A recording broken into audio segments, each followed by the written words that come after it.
Kronologi Kanit Provos tembak Babin Kamtibmas Polsek W Pemubuan.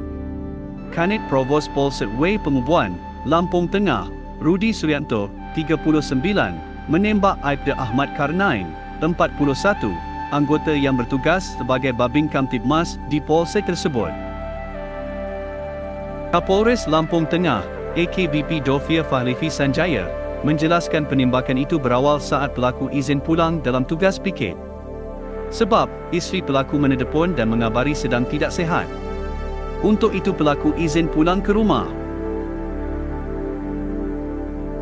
Namun, saat dalam perjalanan pelaku berniat melintas rumah korban. Ternyata, korban terlihat sedang duduk di teras rumah. Untuk itu seketika berbelok dan melihat korban sedang duduk di teras rumah. Dengan rasa kesal dan sakit hati yang dirasakan, pelaku mendatangi rumah korban.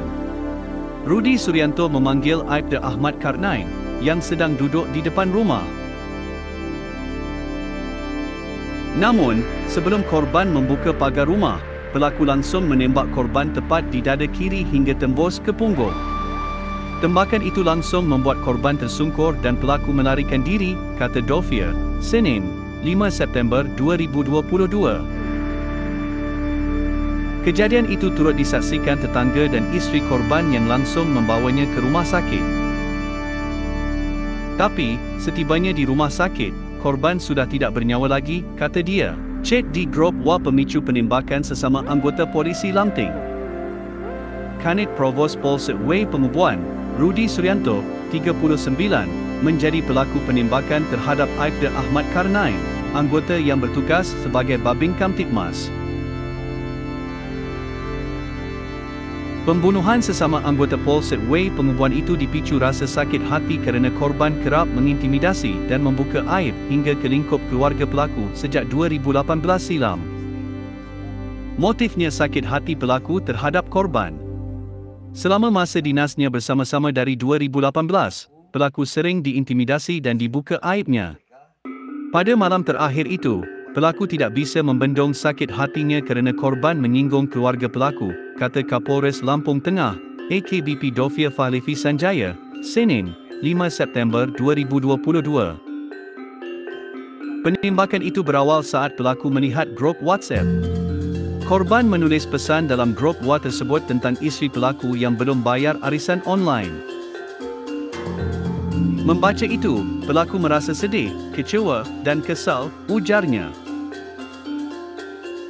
Polisi korban penembakan diautopsi di RS Bayangkara. Jenazah anggota Polsek W Pemubuan, Aibda Ahmad Karnain, masih diautopsi di Rumah Sakit Bayangkara Polda Lampung. Petugas Babin Kamtibmas itu tewas tertembak di depan rumahnya, Minggu malam, 4 September 2022. Kepada bidang doktor kesihatan, Kabid Dokes, Kombes Mardi Sudarman, isteri, dan kerabat keluarga korban juga terlihat memasuki ruang forensik RS Bayangkara.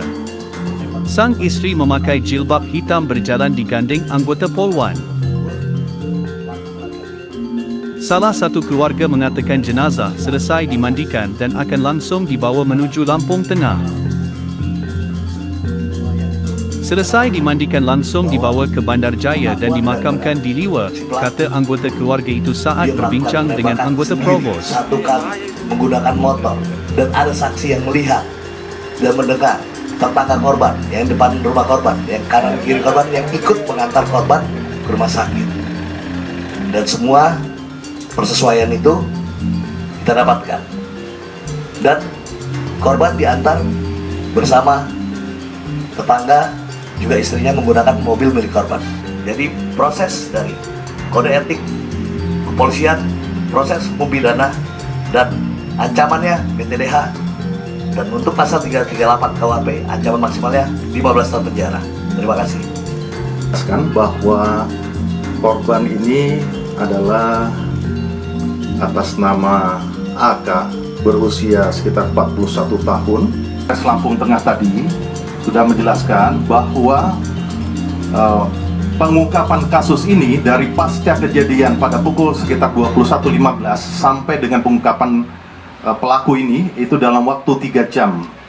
Dan sudah dijelaskan lagi tentang kode etik profesi Polri, yaitu adalah sidang kode etik profesi Polri, penegasan dari Bapak Kapolda Lampung Irjen Pol Ahmad Wiyagus untuk segera dilakukan sidang kode etik profesi. Artinya proses perkara pidana ini tetap dilanjutkan dan secara paralel sidang kode etik tetap dilaksanakan.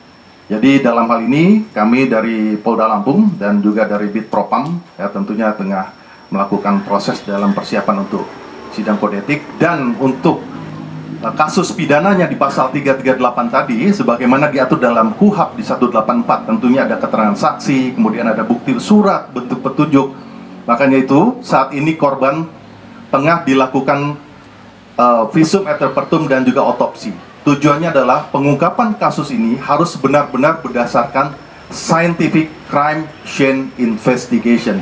Pembuktian kasus atau penyidikan kasus tindak pidana ini berdasarkan secara ilmiah. Jadi dalam hal ini perlu saya sampaikan kepada rekan-rekan, artinya penegasan pimpinan Polri dalam hal ini Bapak Kapolda Lampung tidak akan ada tebang pilih, dan artinya proses pidana tetap dilanjutkan, termasuk proses kode etik profesi Polri.